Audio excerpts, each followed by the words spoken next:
This is a meeting of the Wetlands Board. I don't know if you know that the Planning Commission also, oh, I'm sorry, I get it. The Planning Commission, Can you turn it up? I don't know. How do you turn this up? Yeah, they're different than the other ones. And New new technology, There's the you gotta volume. keep up with it. All right, No, I'll she's speak got- loud. She's got it. All right, I don't know, as I said, the Planning Commission acts also as the Wetlands Board. And so this is a meeting of the Wetlands Board, meeting of Monday, August 4th, to consider whether a permit should be issued for the Enclave Residential Development at 7200 Telegraph Road.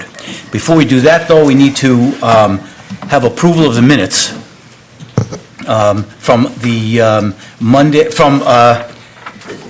it was a long time ago, it was 3 years ago, from the last one that we had, we don't do this very often, was from Monday, May 16th of 2022. Everybody remembers what happened that day, right? Absolutely. We all do, okay, sure. So anyway, you've got the minutes in the packet, need a motion to approve? So moved. It's moved, Second, moved and seconded, all those in favor say aye. Aye. Any opposed? All right, the first thing that is on the agenda is public comment. However, after we hear from the administration, from the petitioner about this, and we learn more about it, there will be ample opportunity for everybody to comment on that, on the wetlands. This public comment technically is for anything that is not on the agenda. So if anybody wants to come up and make a public comment about anything not on the agenda, now's the time. But I'd like you to hold off anything that, for the hearing, at the time. So if we have a comment about the planning board meeting from July 7th, can we do that No, now? because this is not the planning board, this is a wetlands board. So it has to do with comment relating to that, but not on the agenda. It's a little complicated, but that's how it works. So we would have to come back during a planning committee meeting. Yes, that is correct. Very good, thank you. Yes, sir. James Rose, 6677 Timber Ridge. I don't know if this qualifies, but I'm just more concerned about Telegraph Road and your access road that goes to and from Telegraph. So I don't think that's wetlands, but it's traffic. So that's what I'm concerned about. Okay. Well, thank you very much. Yeah, I know it's a little difficult. It's not often done, but I really have to keep on track to the wetlands only. Otherwise, we could go on and on about all kinds of things, about the site plan, about the whatever, and it isn't about that. So I'm going to try to keep everybody on track, and we'll try to do our best. Okay, so we've done that.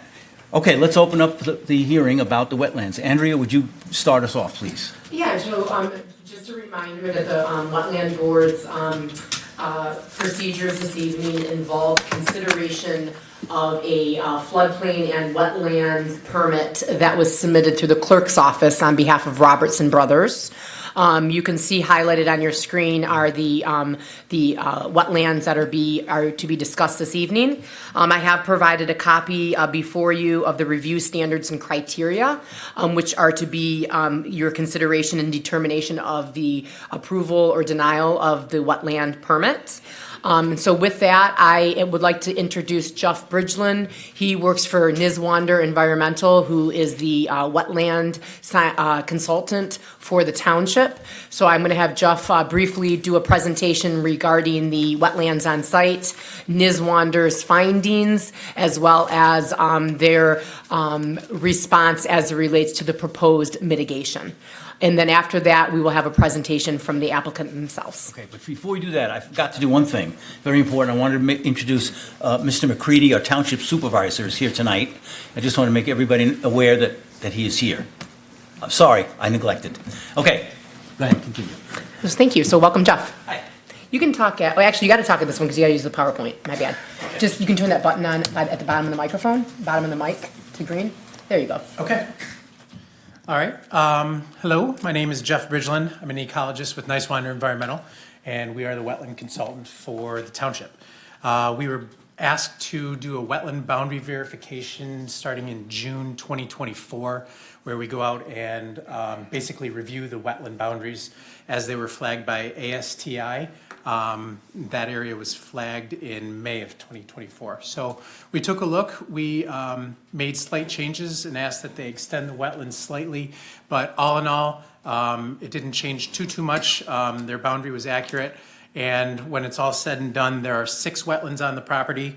As you can see, the different colors and labeling here, wetlands A through F, which total about 1.59 acres on the site. None of these wetlands are regulated by the state of Michigan, by Eagle. They are not greater than 5 acres in size, and none of them are connected to or within 500 feet of a regulating body of water, which is a lake, a pond, an intermittent creek, or a perennial stream or anything like that. So not regulated at all by the state. However, despite the fact that these wetlands are all fairly low quality in terms of a vegetative perspective, wetlands E and F, the 2 larger ones in the dark green down there, are, let's see down here. It's not showing up, but the 2 larger ones in green, those are going to be regulated by the township. They are deemed essential to the preservation of the natural resources of the township. What differentiates those 2 wetlands from the other 4 wetlands are that they're slightly larger in size, they offer more function and value in terms of water storage, and a little bit better in terms of wildlife habitat usage. So, but again, none of these wetlands are of super high quality. They're all dominated by common buckthorn, which is a highly invasive shrub. That's pretty common throughout southeast Michigan. Most of the property is dominated by common buckthorn.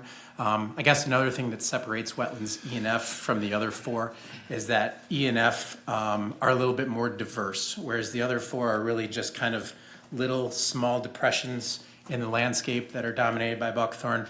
Wetlands E and F are a little bit more diverse. The canopy trees are cottonwood, ash, elm.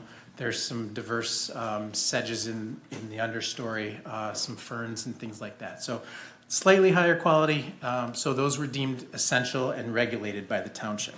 So the applicant is proposing to impact all 6 wetlands on site, and because wetlands E and F are regulated by the township, mitigation is required to impact those. So the applicant is proposing to create a 1.2 acre stormwater basin as a form of mitigation that's going to be located in the southeast corner of the property. Down in here, oops. Down in the southeast corner of the property, which is primarily wooded and scrub land, again, dominated by common buckthorn, and part of that detention basin encapsulates wetland F there in the southeast. So I think when most people think of a detention basin, they think of grass that's mowed right to the edge, maybe, dyed with a super bright blue color, have a fountain in it or something like that. That's not what's being proposed here. This is proposed as a mitigation wetland, a planted mitigation wetland. So it's not going to be just an open water pond, and it's not going to be managed as such either. So what the applicant is proposing is a 3-tiered mitigation site / stormwater basin, where the lowest level is going to have about 3 feet of water in it on average for most of the year. It'll probably draw down in the summer and be wet or maybe dry. And they're proposing to plant that with native plugs, which are live plantings. The plugs that they're proposing are good in the sense that they're appropriate for standing water. They can withstand prolonged inundation for most of the year. Things like blue flag iris, bulrush, arrowhead, pickerelweed, some showy species that aren't just, they don't look like grasses coming up. It's going to be fairly attractive. The mid-tier, which is going to be a shelf surrounding that low area, is going to be seeded and planted with native seed and native plugs. These are wet-tolerant species that can withstand fluctuating water levels. So even in periods of dry weather, some light droughts, or if we get a 100-year storm event and they're inundated for 24 to 48 hours, they can withstand that. So these are all going to be native plants. And again, they chose these plants based on the fact that they can withstand low-quality water from like a typical stormwater basin. They're generally salt-tolerant plants, so they can withstand like stormwater-type water. And they're showy, they're flowers, basically. So, and then the upper part of the basin is the proposed slopes isn't really included as part of the wetland per se, excuse me, per se, but they are proposing to seed that with a native prairie seed mix, which is primarily pollinator species, wildflowers, and they're going to plant it with native shrubs that are typical of southeast Michigan. So all in all, when this is all said and done, it should resemble a fairly nice feature. A precedent has been set by the township for a development called the Noble, where it was permitted that the developer there also use a stormwater basin as a form of mitigation. That site is done being monitored, and I was out there last August, I believe, and it looks fantastic. It's very showy, it's very aesthetic, and I expect that this wetland feature will look very similar, only larger. So it's the key to this, though, and what we included in our letter and what the applicant has agreed to is that it's going to be monitored and managed for 5 years on an annual basis. So what we're mostly concerned about in a lot of these stormwater basins that you see throughout Michigan, especially the ones that aren't planted, is that it's either so deep that it's just open water, or they're not managed, and so invasive species like Phragmites or narrowleaf cattail come in and completely overtake everything and dominate. I would say 80 to 90% of the basins are either open water or dominated by invasive species. So the applicant has agreed to treat invasive species for a period of 5 years. That should be enough time to allow the seed and native plugs that they're proposing to establish and kind of try to outcompete any invasives that might come in. So they've agreed to treat Phragmites and narrowleaf cattail in the lower portions of the basin. We're a little concerned with common buckthorn, since the area of the proposed basin is common buckthorn right now. They are digging about 5.5 feet though, and covering it with a layer of fresh topsoil that is free of weeds and free of common buckthorn. So the idea is that if they manage it properly over the course of 5 years, it should be a successful mitigation. That's what Nice Water Environmental feels will happen. We recommended in our letter from April that the township approve the project, at least based on wetlands, because if those protocol are followed. So I can show you some quick photos. These are some of the wetlands that are on site. You can see there's some cottonwood in there, but they're largely dominated by common buckthorn. Pretty dense in there. There's not a lot of wildlife usage on the property from what I've seen. I've only been on site a couple of times. We did see some deer out there that tend to use the trails that are out there, but other than that, it's just so dense. There's not a lot of bird usage. There's probably urban mammals, raccoons and possums and things like that, and deer. But overall, the quality of the site from a vegetation perspective isn't high. So, if you have any questions? Okay, to the commission. Question? Why did you use the volume or the area of 5 acres as a determinant? That's an EGLE requirement. So that's what Can you explain what EGLE is, please? Department of Environment, Great Lakes and Energy. They have jurisdiction and make the regulatory calls over all wetlands and streams in Michigan. So under Part 303, they regulate any wetland that's greater than 5 acres in size, or any wetland that is contiguous, meaning hydrologically connected to or within 500 feet of a pond, lake, stream, creek, things like that. And secondly, is there a term used for areas that you've described that are 1 through 4, not the 2 larger ones, other than wetland? So the seasonal nature of it, is it wet all year round? These are, I guess you could call them seasonally, they might be seasonally inundated. There are portions that I saw that showed areas of hydrology that kind of indicated prolonged inundation. I was out there in June and everything was bone dry last year. So they're probably wet in the spring and dry the rest of the year. But these, just because they're dry doesn't mean that they're not wetlands. So they meet the 3 criteria necessary to be called wetlands. And that was verified and confirmed by Eagle. And of the larger piece, does it have a natural drain out? No. Wetlands F, Wetland F is contained within the property entirely. even for overflow, it holds itself. It does, it holds itself. So wetland E extends off-site. I didn't really look off-site. It does extend slightly to the south, adjacent to the parking lot there, where it looks like, I don't know if ASTI confirmed that as being closed off. Okay, so that's a closed system as well. So we refer to those as closed Closed depressions. Yeah.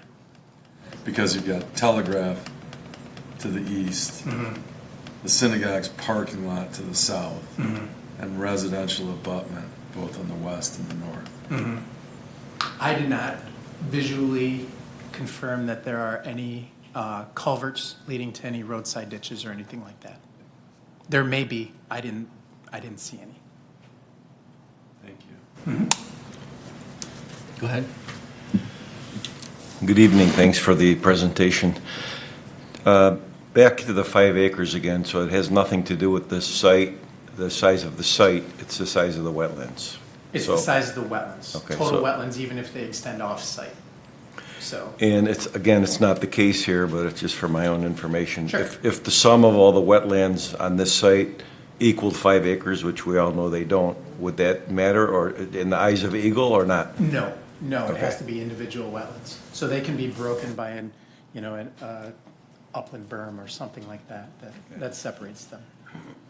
Now, if they were connected by a culvert, under that would be a connection, that'd be a hydrologic connection. They would consider that one wetland, even if they were flagged as 2 So or in your 5. opinion of the multiple wetlands here, even though, again, they're not even close to the, none of them are connected? No, these are isolated wetlands. Okay. And so the sum of the wetlands that we're talking about, because we're talking about E and F, is 1.47 acres, correct? 1.39. Yes, 1.48 1.38, well, 0.38 plus 1.09. Everyone wants to do the quick math on that. 47. Okay. So- Richie's already done the math. And the proposed mitigation / stormwater is 1.2. And, 1.41. The stormwater basin? oh, it's 1.41? Yeah. I had written down 1.2, okay, that helps. And then, you mentioned another project, I don't know, did you say Nova or? The Noble, Oh, the Noble. Just for us to understand, since it was similar. Sure. Was it also similar in size in the wetland? it is, I believe the Noble is smaller. So- Smaller? Yeah. Smaller than what's being proposed here. Okay. And it was also a wetlands on site, and it became a wetlands / detention? Okay. Yeah, they mitigated it as, they used the stormwater as a form of mitigation. So, back to going on to the monitoring and management, who conducts that? Is it strictly done by a third party? Would the township be involved? And I know that in some cases where there's larger mitigation involved, there has to be an establishment of some kind of fund to fund that, because if there's no funds, then it doesn't get monitored or managed. So number one, where are the funds coming from, and who actually will do it on behalf of, because it should be a third party, correct? Yeah, I can't comment on the funding. I assume it's the applicant? Okay. And yes, the applicant's responsible for that. They typically use their wetland consultant, so whomever that may be now. They would go out there annually, at least once every year for 5 years. At the end of the 5 years, the township contacts us, Nice Wander Environmental, and we'll go out there and confirm that everything's accurate. If we see anything in the annual monitoring reports that triggers us like there's an extensive amount of invasive species or something, they may ask us to come out and take a look at the wetland to provide recommendations. Well, that was going to be another question that when they do this annually, because the township hires your firm as a consultant, do we ask you to review it on an annual basis? And again, that requires funds too. So I want to make sure that you don't come in at the end and have not seen it, every year for the past 5 years. Because to me, the management and the monitoring is as important as anything that you're going to propose. It's the most important. Yeah, I agree. And yes, we will go out there every year to verify. So they hand what you a they're saying is report, accurate. and then you'll review it and visit the site and. Yeah, so it'll be the following year. So I think the reports are due by the end of December every year. So for, if this was built today and they review it tomorrow and supply a report on, December 31st, we'll go out in the spring or summer of 2026 and verify what they said is accurate. So I don't know if it's going to be stipulated or not, but maybe we might want to consider it. But what's the starting point? Is it when the last home is sold that we start the 5-year monitoring and management? Because if you construct it now and then the project takes a year and a half, then all of a sudden there's only 3.5 years. I would like to know the answer, and then if we want to make an adjustment, I suppose it's up to the board. Yeah, that's a great point. Typically, it starts when the wetland is built. So you may want to make a stipulation on when that's built, if it's prior to the development or post-development. I don't know. Eagle's fairly inconsistent in that. They used to be inconsistent in that. I think they're more and more requiring that the mitigation be built in conjunction with the development. Right, but I would like to see the period begin when everybody's gone, and even if they're not sold, but to say there's a C of O for each unit, then that's when it starts, because things happen during construction, and it eats away into the 5-year period that we're trying to monitor and manage this thing, so it comes out perfect like you expect it to. Yeah, I think that might be something that the township decides on. One of your photos, I think it was photo number 6, is in the description it said forested wetlands. When these wetlands are developed, or this new wetland is developed in accordance with the seeding and the plugs and the this and the that, and would it ever come a time where it would be considered a forested wetland, or it's not intended to be at all? That's not the intent. The intent is for it to be an emergent wetland with shrubs along the edge. So, no. What's the actual definition, of a forested wetland versus the emergent, what is the main difference? Forested wetlands are dominated by woody species larger than 15 feet, woody tree species larger than 15 feet. Shrub wetlands are dominated by shrubs, and emergent wetlands, they may have some shrubs in them, but they're dominated by herbaceous species. Okay. So that's what the proposed stormwater basin will be, is emergent species with an edge of scrub shrub. And the last question, it's not to put you on the spot, but Sure. You're the expert. I'm not an expert, other than what I learned from people like you. Some of these low-quality wetlands, and they're not just on this site, they're everywhere. In your experience, what happens to those when they're left alone? Do they don't get any better? I don't know In the their answer. current condition, you mean?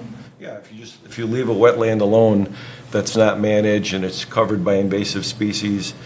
I mean, I myself had a wetland on a site and nothing happened with the development, and when we went back years later and reflagged it, it shrank by 30%. I don't know if that's typical or that's just the case. It depends a lot on hydrology and the surrounding development. So if, wetland boundaries can ebb and flow depending on hydrologic inputs. So if you have a wetland that is largely undeveloped in the area around it, the boundary probably won't change much over time. Whereas if you have something with a development where maybe there suddenly inputting stormwater to it, or there's more impervious surface where runoff will get to it, or the exact opposite where hydrology is suddenly cut off. There was an intermittent stream that was filled or something like that. So wetland boundaries can change over time. If this property was left undeveloped, I don't think they would change much. It's, as of right now, these are dominated by invasive species, and the invasive species aren't going to go anywhere.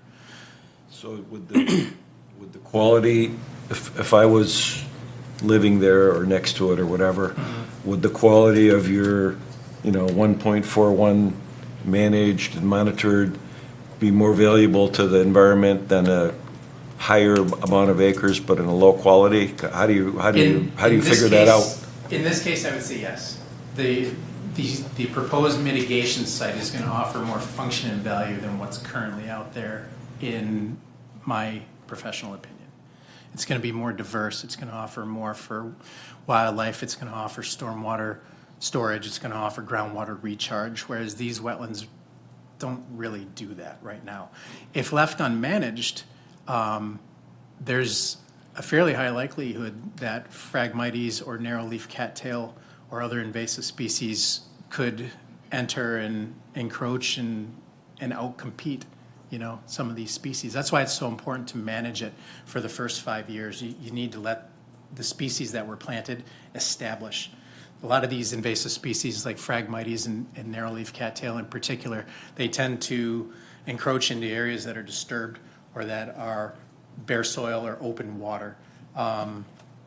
Whereas if there's vegetation already there, they can't get a foothold in there. They might show up here and there, but if they're managed and kept under control, then it's usually not a huge issue. So if it's continued to be managed beyond the 5 years, that would be ideal. That's not something that typically Eagle requires. It's not something that I've ever heard any township requiring. But I have heard of some townships requiring that an HOA put that into their plan, provide funds so some of these areas are managed. So That was gonna be another question. In your opinion, is regardless of what Eagle requires, but in your opinion, a wetland that's, not even an acre and a half, and we're trying to get this thing to be established and stay healthy, do you think 5 years is adequate? I do, yeah. It usually takes about 3 years for a wetland to establish. The company I work for, we specialize in wetland mitigation. We've built, 100 mitigation sites and probably designed twice as many over the last 20 years. And from what we see, the first year, it generally is kind of dominated by a handful of species that might be in the seed mix, but more likely in the seed bank that was historically there. Conditions, sunlight or some extra water allow them to pop. So it turns out the first year, these wetlands, they're not completely vegetated. By year 3, everything in the seed mix tends to establish and pop and really become robust. And it's really shocking how the difference between years 1, years 2, and years 3 from a monitoring perspective. If whoever does the monitoring will go out there and do what we call a meander search and list the number of species and what species are out there. And from the sites that we've designed, it might go from 15 in year 1 to 30 in year 2 to 90 or more in year 3. So this will probably take 3 years to start looking really good. What they're doing a little bit different than most is that they're offering to plant plugs, which most people don't do. So that gives it an immediate establishment. It's not going to fill up, it's not going to look completely 100% vegetated, but it's not going to just look like grasses or anything that first year either. They're planting a lot of plugs, which is not cheap, and the species that they're proposing are both appropriate and pretty aesthetic. So obviously you reviewed the quantity, the species. We went back and forth quite a bit. And then are you on behalf of the township going to make the final inspection and say that everything's been installed and Yeah. this is? Yeah. Okay. Yep, Thank you very much. Appreciate the information. sure. I have two things I want to ask. Number one, you briefly talked about buckthorn, and Yeah. you said they're going to dig down 5 feet. Okay, is that what they plan to do? Will that eradicate the buckthorn? Because I know that it is really tough to get rid of. It's horrible. So- Well, the point is, if it's not done properly, it'll come back. And maybe not 5, maybe 8 years, 10, and it'll be back again. Well, I'm just curious. I don't know how it's done. So in the basin itself, probably not. That's probably going to be wet enough for long enough periods where the seedlings can't establish. Along the slopes is what I'd be a little bit more concerned about. You know, and buckthorn is, like you said, it's terrible to deal with. It's hard to eradicate. A lot of times with seedlings, you have to hand pull them, so it's labor intensive. But that's better than dealing with it when it's, 20 feet tall and this big around. So it's manageable. So I wouldn't worry about it in terms of the mitigation site per se. I'd be more worried about it showing up in other places in the development and Well, okay. including the natural features. But we're only concerned with the wetlands part here, not what goes on up the Yeah. hill. Yep. Because if in 5 years, I mean, we're going to, according to what we've been told, that it's a 5-year plan. Mm-hmm. Well, after that, if it's not, and the buckthorn, it kills everything else, and it'll be back, it won't be the quality, it just won't look Right. what we're hoping it to be. Right. That's why management, those first 5 years is important. So, and if buckthorn is largely eradicated from the entire property, because most of the properties, well, I don't know how much is going to be left as open space, but a lot of the area is obviously going to be transformed into homes. Most of the on-site buckthorn will be depleted. The seed source will then be depleted, and over time, it might not be such a problem. So it's those first 5 years that I'd be concerned with. And again, I don't think it's going to be much of an issue in the wetland itself because of the hydrology that's going to be in there. All right, well, that's what we're concerned with, okay, right here, Okay. tonight. The other question I have is on, you said none of this is high-quality wetlands. Mm-hmm. And you said that it's not fed by anything, any other river, creek, or whatever, however they Right, get fed. So yeah. basically, it's just what? Just rain runoff from other areas, or Yeah, it's water direct. just drains? Direct precipitation is the large part of it, overland flow from where it is, and the mitigation site will be fed by stormwater inputs. So Okay. the ones right now are primarily, groundwater, overland flow, and precipitation. Okay. All right, thank you. Those are the two things I had. Sure. Anybody else? I have a question. Yep, sure. The implication of a low-quality wetland means that, it's there, but it doesn't really have any special features that are really necessarily important to try to preserve.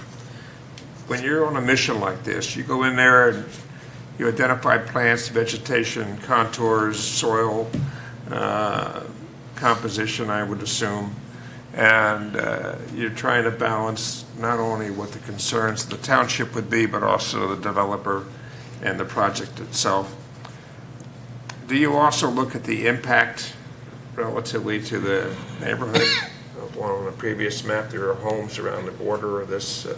Do you look at any of that? Do you look at the stormwater runoff and where it goes and how this is going to enhance or add a detriment to the project? Or what exactly is your focus, I guess, is what I'm trying to ask you to define.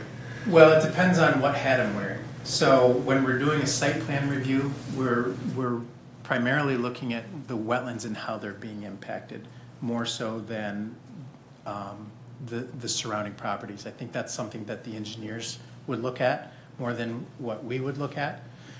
When I'm a consultant working, I kind of take all of that into consideration. So we judge wetlands qualitatively based usually on vegetation and what functions and values they provide to the environment as a whole. So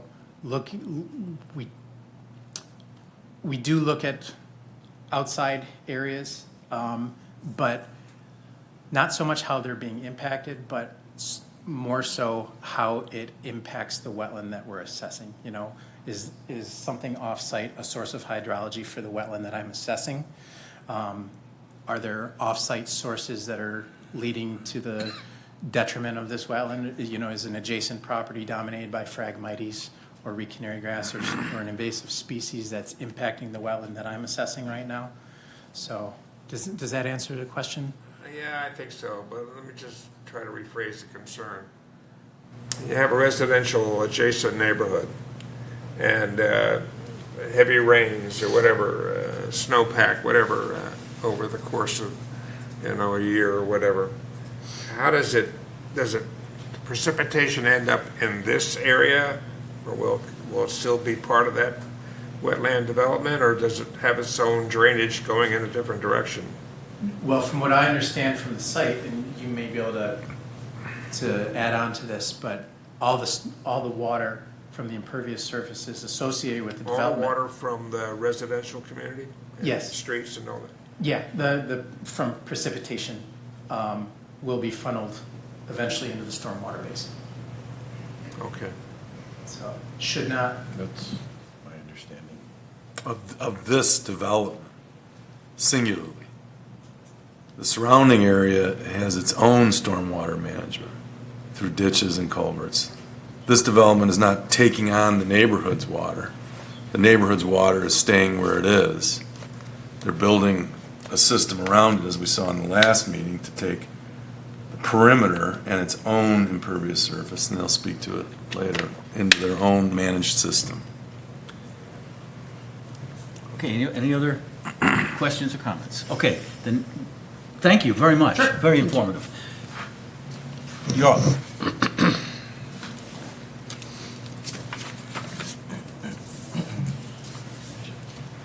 Your PowerPoint should be up there. At the bottom, it should already be open. Oh, there it is. Go back. Yeah, it's a PDF. Hello again. Tim Loughran, still Tim Loughran, Vice President of Land Acquisition for Robertson Homes. Thank you for your time tonight. I'll keep it focused to the wetlands. Heard that loud and clear. And I do have with me tonight Dana Knox from Bar Environmental. She can answer all the questions. I'm fluff, she's stuff. So I'll kind of lay the table, and then whatever questions are specific you have, please, she can certainly answer those. So before I get started, and Mr. Bridgeland did a good job, I think, summarizing a lot of the history on how we got here. But we've worked together pretty closely between the two consulting firms, Bar and Nice Wander. Basically from the start, we had obviously the initial wetland study that it was actually ASTI at the time that had done that. And there was some coordination that happened, and ultimately, basically, it was about the same approval. We were surprised, though, that two of the wetlands were township regulated at the time, because none of them are eco regulated. But of course, once we kind of understood why, we started working with Nice Water on a plan on how to deal with that. So we have been working with them for quite some time. Again, they're not eco regulated whatsoever, but there are township requirements, as Mr. Bridgeland had gone through. We came together on a plan to preserve and then enhance the site, and working within your guidelines and your requirements. So I'm just going to breeze through some of these because you've seen it. You saw this last time, and I guess I shouldn't say you. The Planning Commission had seen this last time. This is just a site context of where we're at, obviously the southern part of the township. That's the site plan, which we can get back into if there's any specific questions. But the stormwater pond here in the corner is where we're talking about. That is upsized about 25 to 30% over what a normal detention pond would be. So that is larger than it would typically be, and that is to accommodate the entire site as a wetland mitigation is what that is. And of course, the added benefit of having additional volume than what's even needed. And we are taking on some water from the neighborhood, as we kind of mentioned in the last meeting, from the perimeter. This area right here in the corner would be staying, and we're not mitigating just that little corner. So that is just behind Unit 20 here. We are keeping that intact. I don't really need to go through this because I did last time, but I think it is important to say there is a reason why we're here today. There's a real need for housing, especially this type of housing in your community, so we're trying our best to provide that. That is what the homes will look like. I don't need to go through all of this, just, again, the development area is just under 13 acres. R1, we're proposing a cluster for 38 homes. I did want to point this out, and I showed this to the Planning Commission. This is the overall drainage map. It's hard to see, I understand that, but on the east side, you can see where we have our overlay, kind of the lower right corner is where the development is, just north of the temple. And again, we are purchasing part of the property from the temple. And this really shows all of the overall drainage in that area. We had our engineers take a look at this. This doesn't mean that every drop of rain from that neighborhood goes onto our property. But I do want to kind of mention that this is the overall drainage in the entire district, if you will. And this is the last piece standing, and that's why there is a wetland there. In fact, I do have photographs, aerials basically, dating back from 1937 all the way to 1967, when the Birmingham Farms development really encapsulated it. And all the way even to the 1967, there are no wetlands on the site. There's hardly any trees as well. It was originally farmed. So really, the wetlands, if you will, didn't come into play until after that development was there. So it really is a matter of this was the last kind of parcel standing. So I just wanted to point all that out. Mr. Ridgeland went through this a lot, so I don't really want to go too much into it other than, obviously, we're just talking about wetlands E and F. Everything else is not regulated by either Eagle or the township, and they are low quality and isolated. So working through wetland E, again, they're both low quality, E and F, a lot of cottonwood. I don't need to go through all that again. But what's important is one of the main reasons why the township does show them as essential is because of this stormwater. Basically, it's functioning as a detention pond right now, or a retention pond, because there's no outlet. And that's exactly what we're proposing to do, is to provide additional stormwater on our site to accommodate all that. So one of the reasons it's a wetland is because it's stormwater management. We're proposing to continue that throughout. This is the letter from Nice Wonder, which you have in your packets, approving, and again, this was after considerable back and forth on the best plan of action. And the wetland mitigation plan, just to summarize it, this is basically straight from the BAR's mitigation plan. So it is 1.41 acres of regulated wetland, which will be impacted. There's actually more on the site in E and F, but again, we're not impacting that southwest corner. So it's 1.41 acres. We're actually providing 1.42 acres of wetland, which will be created as that detention basin. The hydraulic zones, which will be created in it, it'll be a wet pond, so there'll be about 3 feet of water, and then it'll be saturated as 3 feet, and then inundated during the 100-year storm event. So really functioning as a detention pond. It will basically go into the township's drainage system after it's been detained in the site. But again, it's really functioned as a wet pond, which helps to create that wetland, those wetland plantings. We are proposing live plugs. It is a lot more expensive. It's not just expensive, it's a lot more expensive. But we do think that is really right off the bat going to give you the best bang for the buck. It's important to us too. We're going to have homes back into that. So it is important for us to have that. But I think that is an advantage over what I think some other developers would do. And then of course seeded with the seed mix for the other areas. And then the shrubs and trees will be planted on the higher on the basins. All the plantings obviously are native to Michigan. We've worked pretty hand in hand with Nice Wander on what those species would be. And then the monitoring itself. So actually Dana's working for a site for us in Pittsfield right now, and we're just on we did our first 1 year inspection. So very well familiar with it. I'm familiar with it just from that process as well. And that's what it is. You basically go every year and you have basically she'll come and do an inspection, and Nice Wander will come and inspect it as well. That's for 5 years. What I will say is, and I know there was some concern about what happens after that 5 years, and I understand that concern. I can tell you, working with these HOAs, I was actually the president of the Villas of Bloomfield Grove HOA. They will not accept that. That'll be something that they will put in from early on, and we'll make sure that that's put on in their CC&Rs or their deed restrictions, that they would keep that in a basically the same impact as it is today. So they will make sure that it is. That don't just trust me. I guarantee you they'll make sure that there's no buckthorn that comes through there. So I think that's important to say. There is an HOA that will be responsible for maintaining that in perpetuity. And I think that those types of buyers definitely will make sure it's done. Two things that aren't really on here, I kind of mentioned that we are keeping a portion of the southwest corner as a wetland, so we're not mitigating that corner of it because we're not touching it. And then I did mention the oversized pond. Those are two things that aren't on the mitigation plan, but we're about 25% more than what the typical detention pond would be here. This is the approval letter from Eagle. So again, we had them go out there. They confirmed our wetland delineation, and they came back with this letter basically saying there's no state-regulated wetlands on site. And Mr. Bridget had talked about all of that. So I blew through that because I know you'll have questions. Dana's available for any questions you have, and if anything of me, although you've asked me a lot of questions before, but we're happy to answer them. So thank you for your time. Yeah. I just want to ask one thing. Of course. I hope I got this right. Right now, there's impact to 1.41 acres, and you're creating 1.42. So basically, whatever's being impacted, you're creating the same correct. amount in another place. Yes, that's perhaps, or part of another place, or Yes. so. It's not you're eliminating; you're just moving it. Yes, we're mitigating it with a new wetland. Right. Okay. But it's pretty one for one. 1.41 It is and 1 for 1.42. That's the same thing. That's correct. Okay. Thanks. That's all. I just want to get that. Yeah. Go ahead.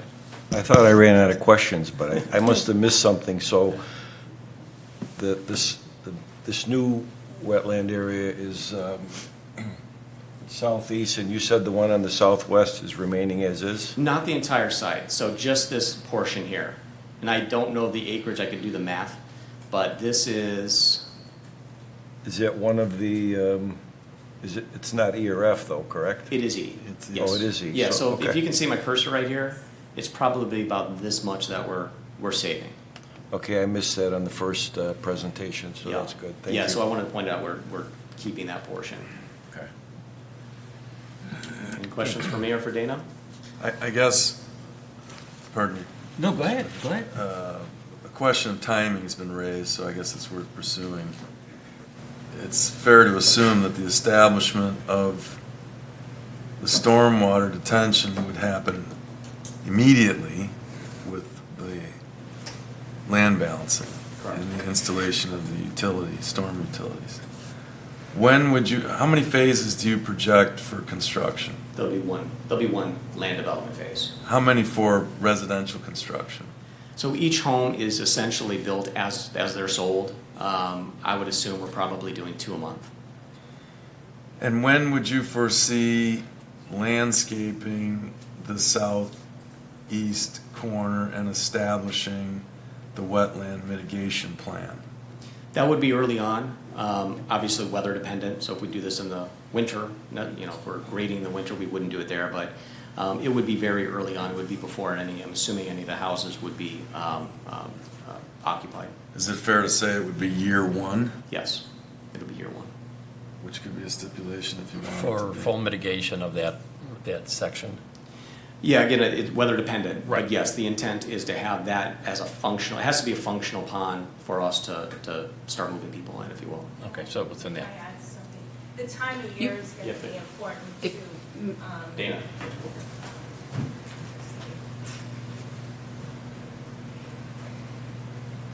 The time of year is going to be important as well, because you're going to want to plant woody stuff when it's dormant. So trees and shrubs will go in fall perhaps, or stuff, but it's a timing thing. And then the question about monitoring, we normally wait one growing season to start the monitoring. So everything hydrology gets established, the site gets planted, you wait one growing season, and then you do your first year of monitoring. And then the other thing I wanted to add is part of a permit, part of our package is there's a written mitigation plan that includes a whole host of performance standards. So the site, we monitor it every year, and we have to meet those performance standards by the end of 5 years. And that's going to be part of Jeff's checklist, if you will. So there are things like less than 10% invasive species at the end of 5 years, less than 10%, well, this case, we have open water, so that doesn't count.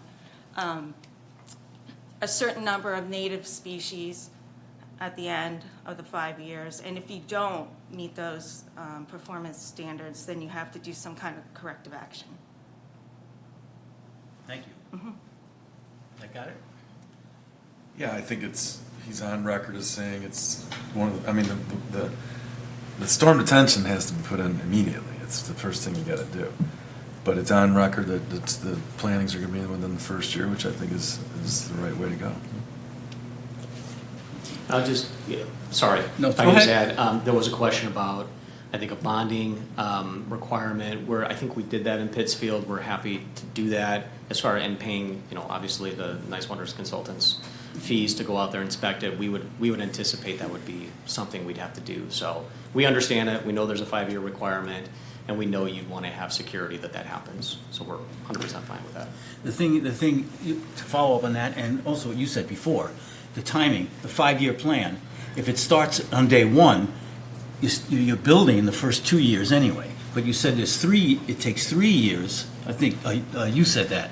3 years, and you pretty much got it established. So if it takes 2 years to build and a 5-year plan, you still have 3 years for it to establish. And the monitoring starts though in the first season, after the first season. Yes. So pretty much 6 years if you start construction. Yes. Except- And so First year. so I think where you're going with that, we will by then, unless something happens that we all don't want it to happen, we will be out of this project, right? We'll turn it over to the HOA by then. We will still be involved for this wetland mitigation. So that's why I said I'm comfortable if there's a bond. Of course, we're across the street from this, so, but. Well, no, we I'm would also be happy glad with that you mentioned the others where HOAs take over. And I think I would like to see something in there that they will take this over and it just doesn't get abandoned after 5 years, that's all. Or 3 years I or agree whatever. with that. We can certainly write that in to the Deed master deed. restriction. Sorry? Deed restriction. Right, well, Well, it'd be in the master deed. We can certainly put that in the master deed. That first 5 years, I can't, well, I know with eco-regulated, I can't hand it off to the HOA. We have to be responsible as a Right. developer, so we're going to stay responsible for the first 5 years. As far as after that, we can certainly put in some master deed language. That's okay, something we can that work sounds with. fair. That's great. But Anybody else? The point, Go the ahead. point that I was making is that theoretically, it's not going to happen, but if you were to finish the site, all the infrastructure, and plant and go through a season, but no homes are built, I personally don't want the 5 years to start. So I guess what's a comfortable number of homes completed with certificate of occupancy? It's not going to be 38, but it's not going to be 2. So that I can be comfortable that even though you did everything, you got 38 undeveloped sites or whatever the number is, I just want to be comfortable that there's not that much construction going on while we're trying to establish this brand-new, beautiful environmental feature. I don't think you want to wait, because you got to stay ahead of the invasive species. So if the site's planted, even if it's not, you don't want to leave it bare. Jeff, No, right? I mean, I'm talking the opposite of what you just said. I Yeah. don't want to wait, but I don't want the 5 years to start when there's no homes built. why is that? Because when there's that much construction going on, there's some impact. Maybe you can't quantify it at this moment in time, and maybe I can't, but I just know, because I'm in the business, that Sure. I prefer that 10 or 20 or whatever you're comfortable with, and I believe is reasonable, or have a certificate of occupancy, because maybe the 5 years might become 5.5 years, or it might become 6 years. I just don't want the 5 years to get eaten up when there's nothing going on the site. I think he's concerned that the delayed construction and extended construction horizon would impact the viability and the quality of the In my opinion, it will. I could be wrong, but I'm I giving you. think not monitoring it is a, So we can come up with verbiage that extends that, you know, if they start right away, What's but it a extends. comfortable number of homes? Because maybe it means you monitor it for 6 years instead of 5. Maybe, I don't know. Yeah, Because if the I 5-year, if you have to monitor it when you build it, or within the first growing season, and there's nothing built, I don't want it to end at 5 years, that's what I'm saying. So I'm Okay. asking you, in your opinion, what's fair and reasonable? Because if you're gonna tell me that if no homes are built and you started monitoring that at the end of 5 years, when you build 38 units, that there's gonna be zero impact to this feature, I don't agree. So I've never been asked that, and I don't know on the top of my head. Well, do you plan on selling 5 a year or 12 a year? I would imagine we're probably gonna be around 20 a year. 16 to 20 conservatively. Okay. Are you comfortable or not comfortable agreeing to monitor after the first growing season from the time it's completely installed and accepted by the township through our consultant, and then extending that period until to be the later of when you started monitoring it, or 5 years after the 20th unit or the half of it, 19 units have a certificate of occupancy? So you're saying delaying that 5-year until that 20? Extending it. No, extending it. Yeah. I'm saying Yeah, extending it. Yes, but delaying the 5-year start, basically, that would extend it then, is what I'm you'll hearing. start monitoring it after the first growing season, because Yeah. that's acceptable, best acceptable practices. However, if come at the end of 5 years from that start point, if there's only 10 homes built, I want you to commit to monitor it for more time, I that's all I'm understand, so you're saying. saying after the 5 years. I don't think that's it's gonna happen, Okay. you don't think it's gonna happen, you hope it's not gonna I happen. understand your concern. So if you put it in that context, yeah, I think certainly 10 to 20 would be more than fair. You're saying at 5 years, if we don't have 10 to 20, I'm at 5 saying years. if you don't have then half the extend it. units developed, then you keep monitoring it at your expense until, in other words, the 5 years is your obligation is over technically, right? You don't have to monitor it, you don't have to manage it.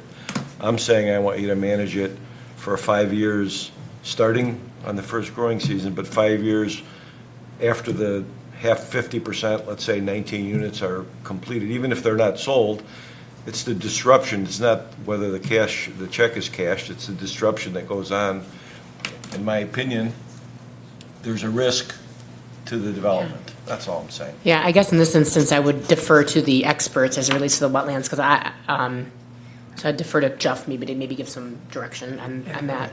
And, it's a valid point what you're bringing up. Sometimes what Eagle does, and I haven't seen it with a situation like this, but sometimes with forested wetlands, especially higher quality forested wetlands, Eagle will require 10 years of monitoring, but not consecutively. So it'll be monitoring years, say, 1, 2, 3, 5, 7, and 10, or 1, 2, 1, 3, 5, 7, 10, something like that, to ensure that invasive species are under control for a period of 10 years, but it doesn't cost the applicant paying somebody to go out there for 10 years. But it's not just the monitoring, it's also the management. So if you're not managing it, I mean, Yeah. we're just talking The first- theoreticals, we're trying to protect the township and the surrounding It's the neighbors. first few years that are the most important in the management, and like Dana said, you gotta keep ahead of it or you're in trouble. So, I think maybe an 8-year management where it's 1, 2, 3, 5, and 8, or something like that, where management and monitoring are done in that time. I'm perfectly satisfied with 5 years, but not when there's no homes built. So Sure. I'd like to have half of them built, that's all I'm saying. It could mean nothing to you, or it could mean 6 more months. It just depends on the sales, but I'll just give you an example. The stormwater that's being generated while the site is developed and not completely built out, let's say there's something happens and the siltation measure fails, and all of a sudden in one event, you get a major rush. Now you gotta go in there and repair it, and then maybe some of the clock ticking of the 5 years is gonna start over again. And I don't want that to be just because it happened, let's say it happened a year and a half later because there was only 5 units built.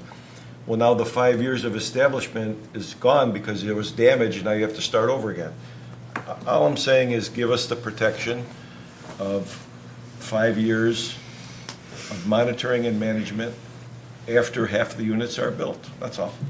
So if it's. Could mean 0 to you. Yeah, so if it's on the 5th year of monitoring, half the units are not substantially completed, it would extend a year. That's all. Simple. We can handle that.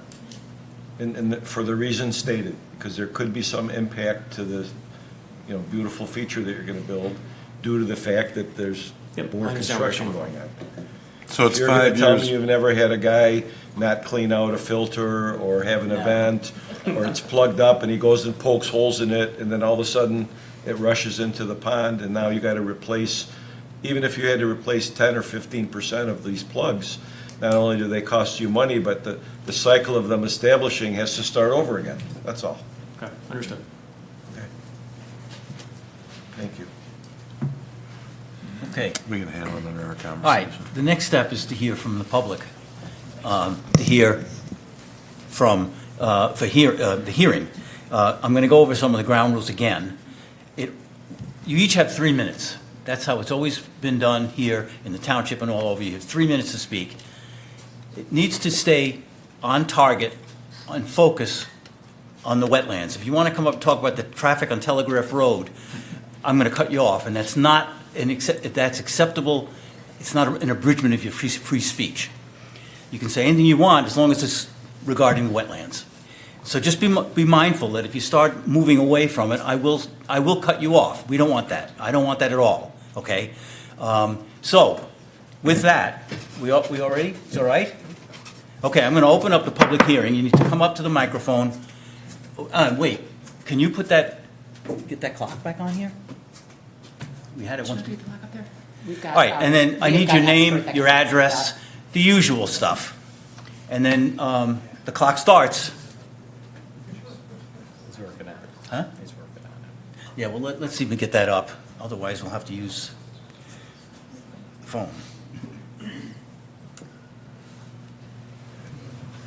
all have phones. Sorry, We all have phones.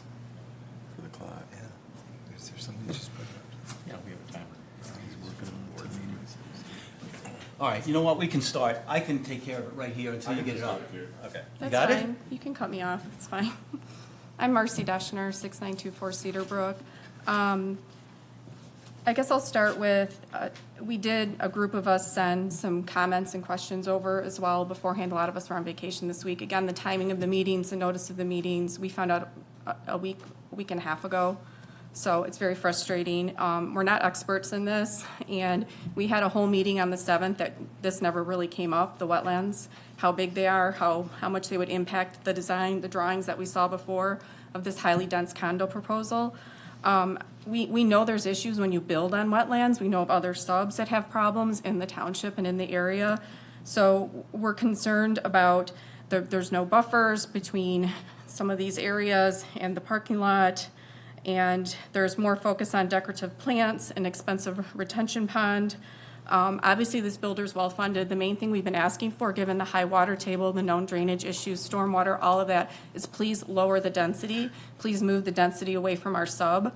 They're moving the retention pond, they're moving the wetlands over. Could we look at something that's more holistic of the whole plan in conjunction with these wetlands in this area and all the water issues that we have, we keep bringing to your attention? Because singularly, it seems all the boxes are checked and there's not much we can do. Understand that. We're more concerned of what do you do after? What do you do if there is a problem? And who do you go to? Is it the HOA? Is it the homeowner? Is it the engineer? Like, who do we take our problems and concerns to? This person here who stood up and said everything's gonna go fine, I don't know. Us that live here know there's a lot of issues with this property. We also know that because of these wetlands, they're forcing all the development back towards our property, and that, again, did not come up at the last meeting. We are asking for that to be addressed, to have a conversation about that, about lowering the number of homes, the density, to a much more manageable number that's more in line with the properties there. Again, that's a site plan issue. Yes, and we didn't get a chance to do that at the last meeting, understood. We did it here, like 2 weeks ago, and we went through extensively. It was a 4-2 vote about that very issue, about density, about that. So we did. But anyway, again, that's a site plan issue. I want to keep it to the Okay, wetlands. and lastly, I will just say, with all these variances and things to manage. Right, that has to happen. there's a lot here on the table, and I don't have the confidence, I don't think any of us have the confidence that this is going to be properly maintained and managed when you have a very sophisticated, very high-end builder coming in with a lot of money, and the one thing that would be very beneficial to the neighborhood would be to lower the density and lower the number of condos, not all this other stuff. Thank you. Thank you very much.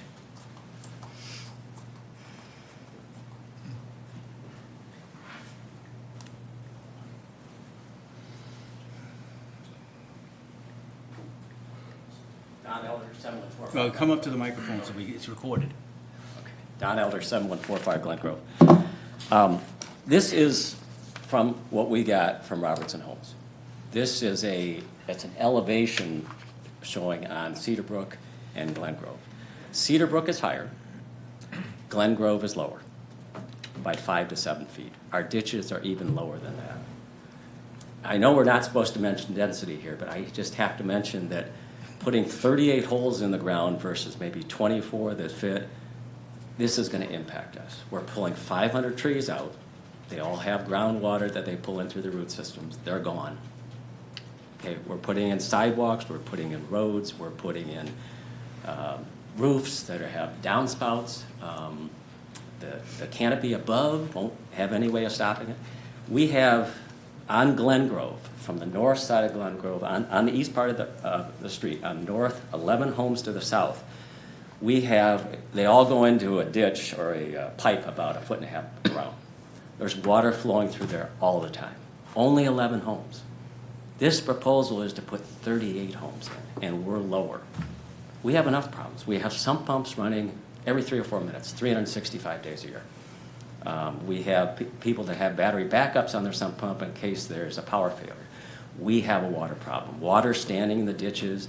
When we have a heavy rain or a thaw, it goes over the road.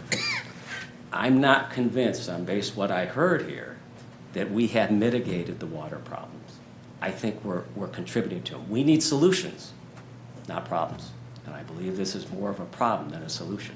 I know there's a drain system in there, but I don't think it's going to handle the amount of water that's going to come out of there. We are lower. Thank you. Thank you. Okay.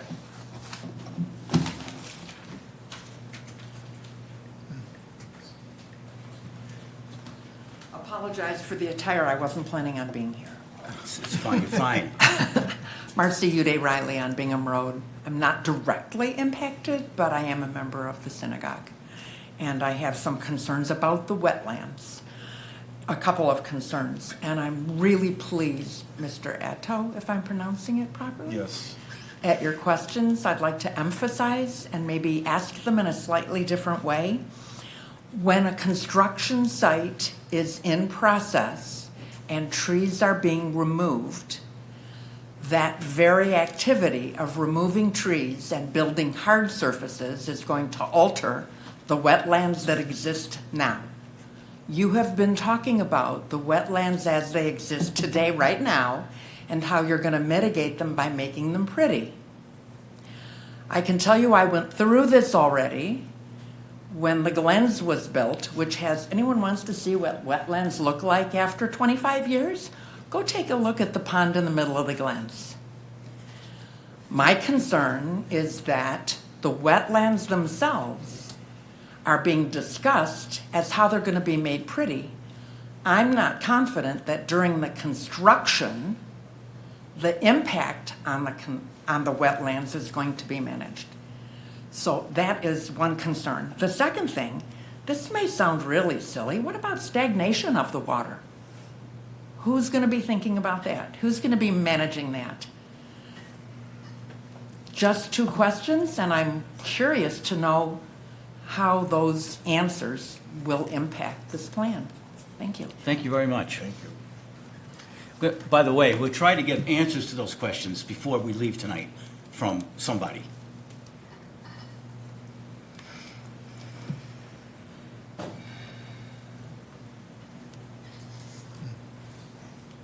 Hi, Stuart Harmon, 7094 Cathedral Drive. Just a quick aside, you know, the Booth property with its retention pond, I think it's been there 3 years. Pretty sure it's mostly filled with cattails. So whatever that developer told you didn't pan out. But I guess my concerns are with the groundwater. I'm not a geologist, hydrologist, whatever, but you're gonna be stuffing 38 houses adjacent to a neighborhood. That's basically 38 cement walls into the groundwater. I don't know what effect that will have. Will you end up creating a wetland in the Birmingham Farm subdivision, not intended one? Or what will it do to the flow further down? Plus, you're uprooting a whole bunch of mature trees, which do, work with the ecology of that system. You're just replacing with a bunch of little ones. And as mentioned, streets, sidewalks, roofs. So it just seems like maybe a little deeper study besides the quality of the flora should be done. Actually, what is going on in the groundwater itself, and especially how that may affect existing homes. Thank you. Thank you very much.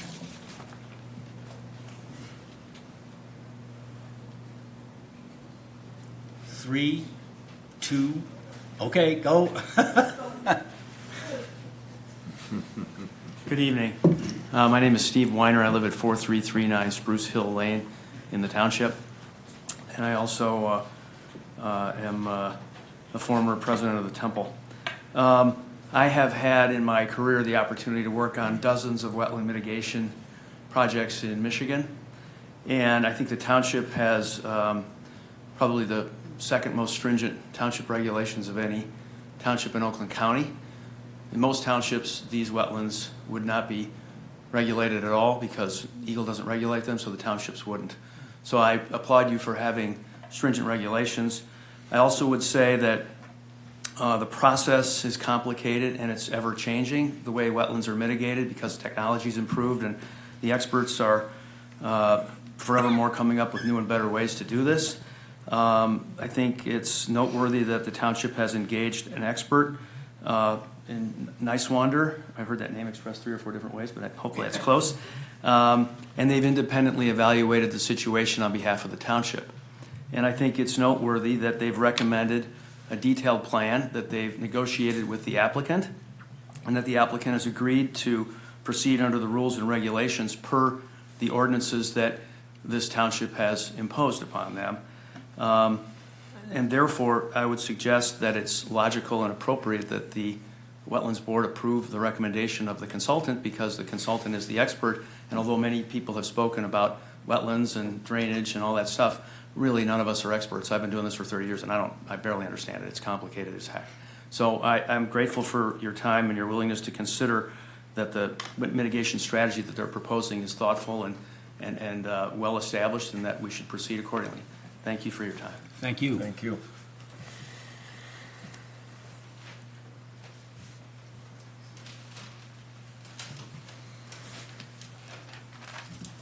We're talking about an ecosystem. Your name and address, please. Oh, Sylvia Hagan, 6934 Cedar Brook Drive.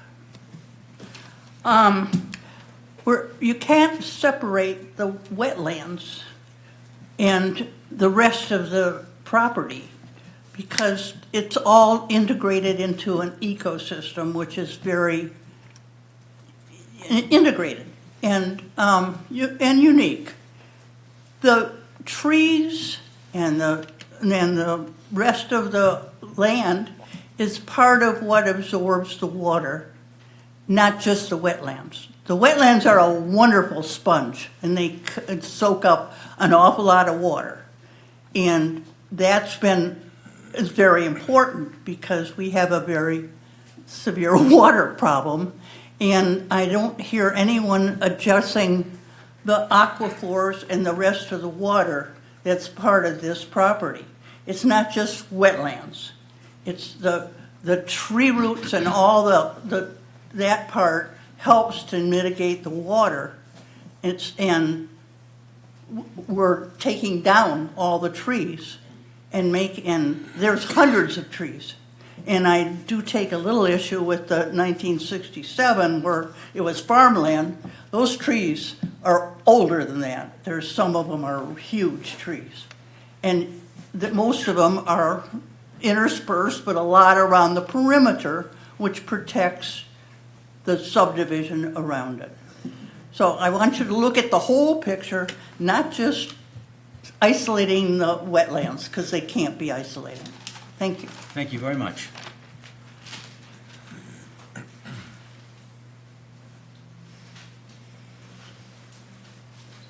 Hi, Buffy Steele, 1387 Club Drive. I want to reiterate what Sylvia is saying right now. I'm so happy that we're here discussing this little wetland here. Nobody's objecting to how they want to make it pretty. Our objection is to clear cutting and atomic wasting 13 acres in the process. All those trees, as Sylvia pointed out, mitigate water. There's an aquifer on the upper west section of this property. You might not want to call it wetland, but there's water there. When you remove those trees, what's going to happen? Are we going to subject the 11 homes on the west border to all that water while this is being built? Years to build, years to rebuild the trees that protect the neighbors' health. Health is on this packet, yet we're not talking about the health of the community. You're telling us, look at the little corner, the 1.3 acre in the corner. We're telling you, look at the whole thing, and it's not protecting the neighborhood. We want, and this might be I might be wrong addressing it here, but we want equal caliper tree replacement. That means that street north of that line, you go in there and you plant the missing trees that they're gonna take out, and you do it ahead of time. And you do the same thing with a berm and mature trees on both borders before they build. Okay, that is a site plan issue. Okay, And sorry. that's okay, no, that's fine. But that, you'll have opportunity again, that goes to the Board of Trustees. You'll have plenty of opportunity to talk to that there. So we'll talk there also. Right, But good. here, I want to address the fact that there's water that you're not talking about. So, That's fine, go ahead. so, yeah, so please give us some answers, okay? Thank you. All right, thank you very much.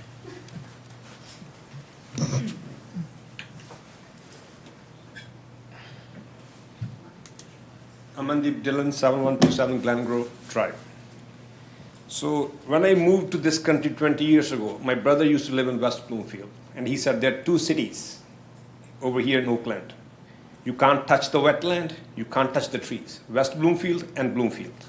I know what changed in that many years. So when I moved to 7127, so I had a big locust in my backyard. I had to email the city to get an okay to remove the tree. Those are the tree problem. So the other problem is I'm having issues in my basement, and FSM is working on my basement since May, and they could not figure it out. I have spring water coming in my basement. And I'm sitting right on the 13th lot, if you can go, and right behind that, and I'm sitting almost 7 feet above this land. And I have issues. And on August 12th, FSM is coming again to see what they can do. Till they could not fix that issue. That's one issue. So when you are removing, and my neighbors, they really used good words that 38 homes. You're not digging 38 holes. You're dropping 38 bombs in there and see what they're going to do. I should have brought my son, 5th grade, to have a science project to show it how that water will be disturbed, the ecosystem will be disturbed in the whole thing when you are dropping those 38 bombs. In how many acres? I don't know. They're doing the houses will be on the, but that will be the problem. My sump pump, it's 90 degrees out today. You can come, more than welcome, see it's still running. And it's continuously running. Does not matter. It's 90 degree, does not matter. It's 0 degrees. My sump pump runs continuously. Thank you. Thank you very much.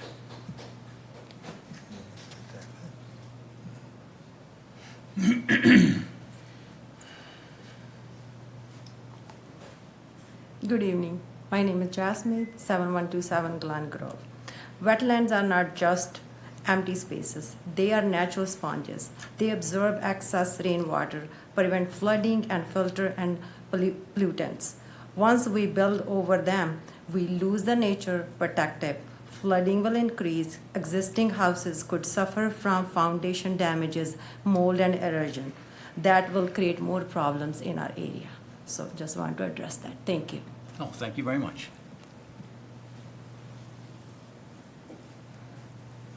All right, I don't see anybody jumping up, so I'm going to close the hearing, all right?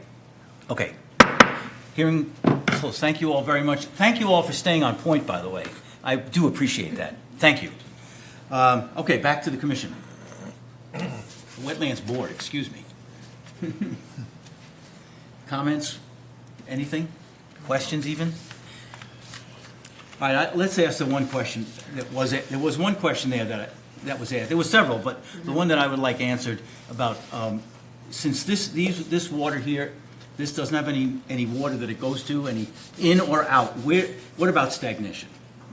Can somebody tell us about that? How is that gonna, and how does it do now? I mean, is there mosquitoes? I mean, it's stagnant water or what? Where does it go? Well, the existing wetlands, it's rare that a wetland is stagnant. You see stagnation in, swimming pools and things like that. The water levels of a wetland are constantly ebbing and flowing. So, a lot of people are often a little worried about West Nile virus. Most of the mosquito species that carry that can't withstand ebbs and flows. So those aren't really always found in wetlands. I'm not saying it's impossible. I'm just saying from the research I've read, that's not as big of a concern as a lot of people think it is. So these particular wetlands, the 6 wetlands on site, E and F are large enough and are undulating enough and low enough where they will hold some water in the spring, right, as they exist right now. But it's a natural system with groundwater that fluctuates and impacts the hydrology of those wetlands.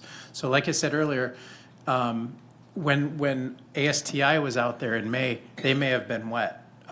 It's likely that they were wet. There's signs of hydrology, watermarks on trees, areas where there's no vegetation that indicates prolonged standing water. I didn't notice that when I was on site in June 2024.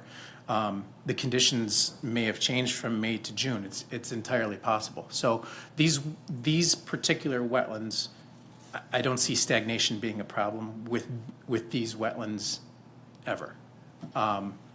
And as far as the proposed stormwater basin mitigation site goes, that will also ebb and flow because groundwater is going to impact that as well. So will precipitation and everything else. So I don't see the stormwater basin being stagnant. And there is a drain pipe in that, correct? So it'll get to a certain level and there's an overflow. So it can't stay stagnant, really. So. The other thing I want to address, though, couple of people made the comment that we're looking at making it pretty. Mm-hmm. But I know from what you've said and what you said, what they're planting is not just to be pretty, but to be functional. Could you go over that again, please, to address that? Sure. And I just want to say, I don't have a dog in the fight here. I'm commenting on the wetlands. Everybody that spoke made great points about everything, about the ecology of the site. I'm not a hydrogeologist, so I can't really comment on how it's going to impact neighboring sites. Right. From the mitigation perspective, the main thing is not beauty. The main thing is this going to function as a wetland? Is it going to function as the wetlands that are being impacted? We're looking for compensation at a 1-to-1 ratio.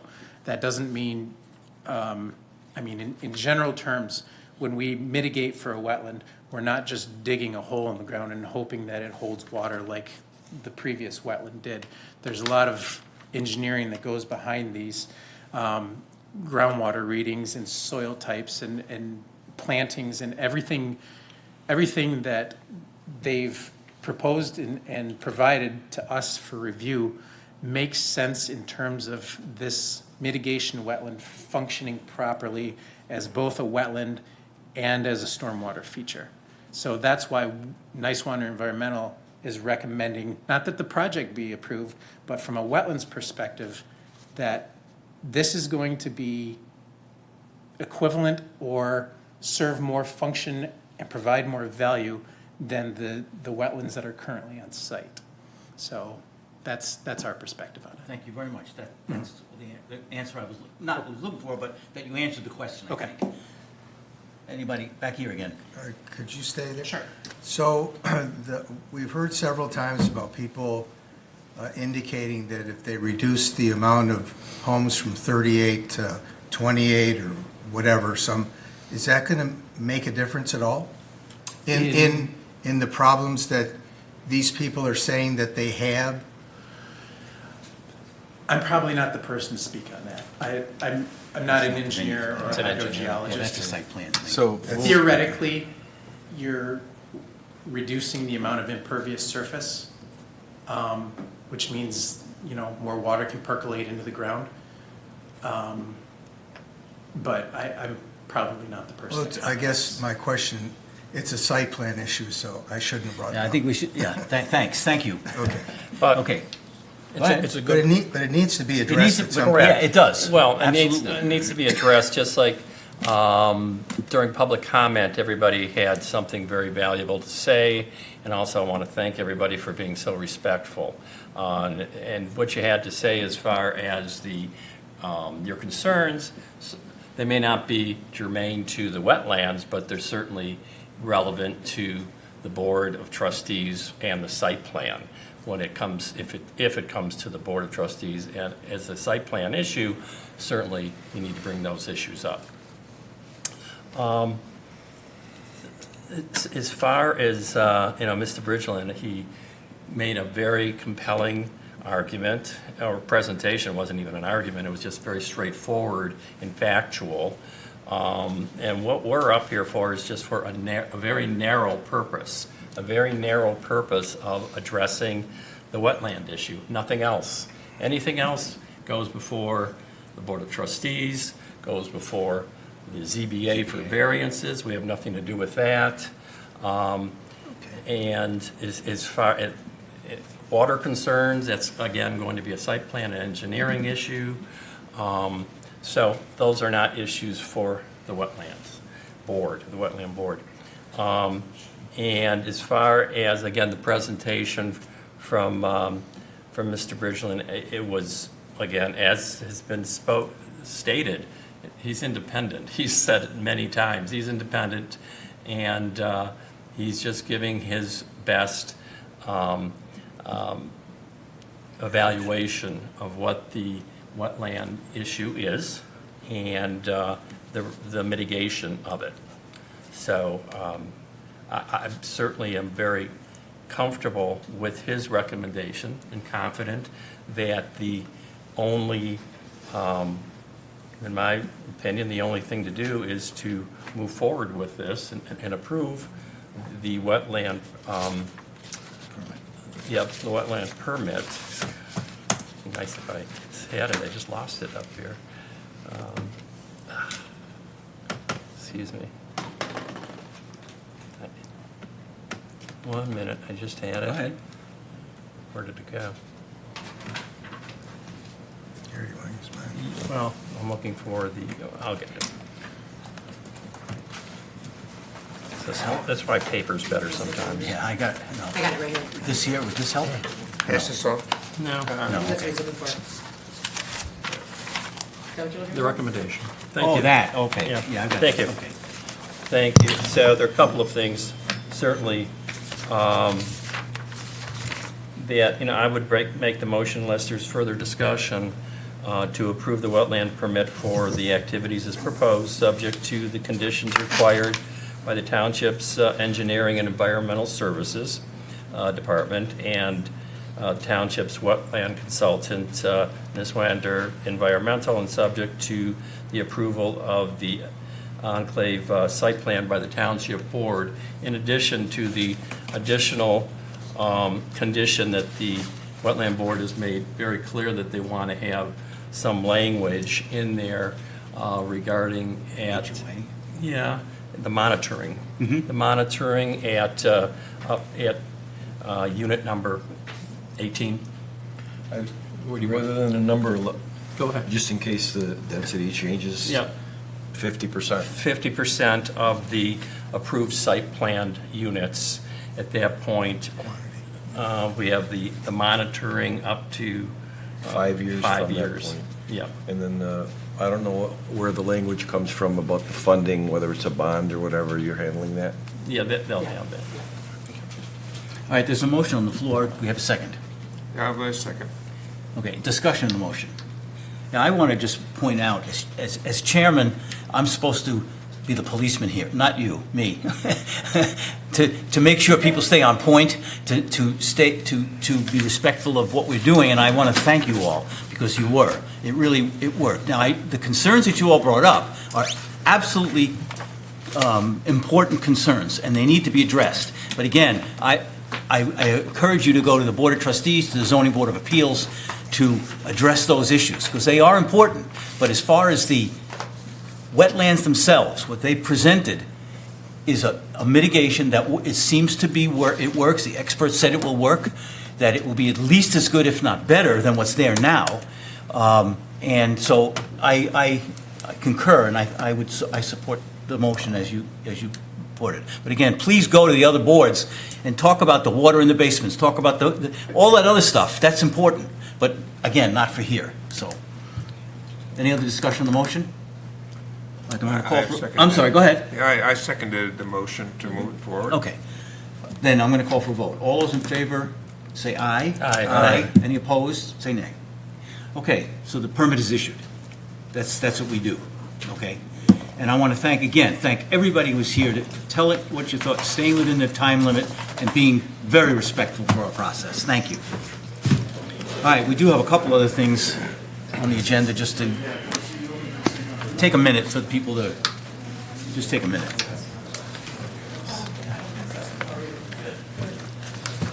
I'm just so afraid of getting cramps after my bike ride. And I sit, that's when I get them. See, I feel that.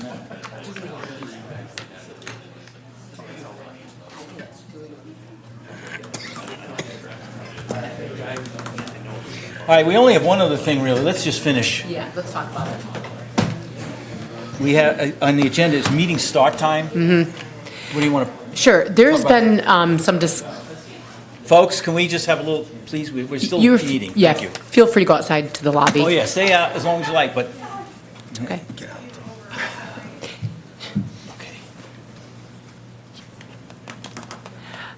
This has just been a discussion, okay, there's been a discussion and ask by the administration to get input regarding start time of meetings. Currently, our meetings are all across the board, start at 7 p.m. There's been discussion, and I'm here this evening to get input from the zoning board in regards to changing the potential start time of the meetings from 7 p.m. to either 6:30 p.m. or 6 p.m. My recommendation has been 6:30 if we were going to move it up. I feel like 6 is a bit early, in my opinion, based on people's work schedules. And I also, my only other contributing comment would be that I feel that all boards need to meet at the same time. So maybe, Neil, maybe if you have some information you'd like to share as well. Sure, I'm in 100% agreement with you that it needs to be uniform. Planning Commission, Board of Appeals, Zoning Board of Appeals, and of course the board itself, that they're consistent. And the Wetlands Board. Oh, of course, the wetlands. Every few years, 3 so years. we remember. Yeah. But there was discussion with the board at our last meeting, and it seemed to be it was a consensus with the majority, or 6 out of 7, or 5 out of 6, that it was certainly was a consensus of 6:30. Okay. Yeah. Yeah, the only concern that I have about that is people, the public, can they get to the meetings? That's the only thing, is 6:30, and you think that's reasonable that people can get there? There are many, I didn't bring this part of it up, but there are Oh, yeah, we got to speak. There Sorry. are many communities that have it earlier, 6 o'clock, 5:30, 7 o'clock, so it's all over the place. And so 6:30 seems to be kind of in the middle of what a lot of the surrounding communities are doing, some actually at 6:30. So, and that concern did come up at our board meeting, make sure that there was enough time for the public to get there, and there was certainly, 6:30 seemed to be workable. Yeah, well, what I would suggest is that if this is approved, if you do this, that we do it a year and see if we get any pushback after that, in that time that people are saying, we just can't get there, or it's fine, maybe no Sure. pushback at all. So we can just look at it a year from now. I think a year is a good enough time to look at this, don't you think? We tend to do that anyway. Yeah, And that's yeah, a yeah. good Okay. point. Yep. Okay. Who's Any other making comments? this what board makes this decision? The Board of Trustees. Board of Trustees, okay. Sorry, so. I've just appreciated that the notification of the meetings has come earlier. Okay, good. Which is Appreciate important that. to me. And that the packets be distributed as early as possible, Yeah. understanding that there's always late information Corey's doing a that could great be job. supplemented, but getting the packet out early and waiting for supplements is fine. Sure. Okay. And I'm always more than, agnostic on the timing. you know what, John, I'm always more than happy too, if there's something that you Yeah. see that's up and coming. Called her a couple weeks ago. Yeah. Good. If there's ever anything too that you want to catch, touch base to and get more information even further ahead of time, because you know that we have a site plan, you want to take a look at it, more than willing to work with you on that too. Anytime we're available, but duly noted in terms of timeliness, and we'll continue to work on that. Thank you. You're welcome. So we need a motion to, or not? I can. It's on the what agenda. I don't think we need a motion. I think what I'll do is share your input and Okay. comments Very good. back to the elected officials, and then they will take that up. I'll have a similar conversation with the zoning board next week, and then after that, then I will share my comments that I've received back to the board of trustees. Typically, if there's something on the agenda, it's either moved, it's tabled, or something. That's why I asked. That's why I just. Oh, want you- I well, wanna this do it was just correct. more of a discussion item. Yeah, this A is discussion item. Okay, discussion, good. even the Board of Trustees was a discussion item Okay. with no action taken, Okay. it was just a matter of getting information from all the I boards. just want everybody to know that we're doing this properly, that's all. Okay. Then that's all we have on the agenda. Any item not on the agenda, that any board, any member, commissioner wants to bring up for further discussion at another time? We will have a meeting August 25th, just to let everybody know. Okay. Finance meeting or planning commission? Planning commission meeting, I'm sorry. I'm speaking to the Wetlands Board. We'll have a planning commission Planning meeting. commission meeting. We'll have to notify the planning commission. We have to Oh, put a yeah, thing can you over guys our share head it here. with the planning commission members? We have to put one of those tags over our head and we change it, whichever we are. Okay. All right, then let's we need a motion to adjourn then. We're done with our business. Adjourn. Adjourned. Thank you all very much. Thank you.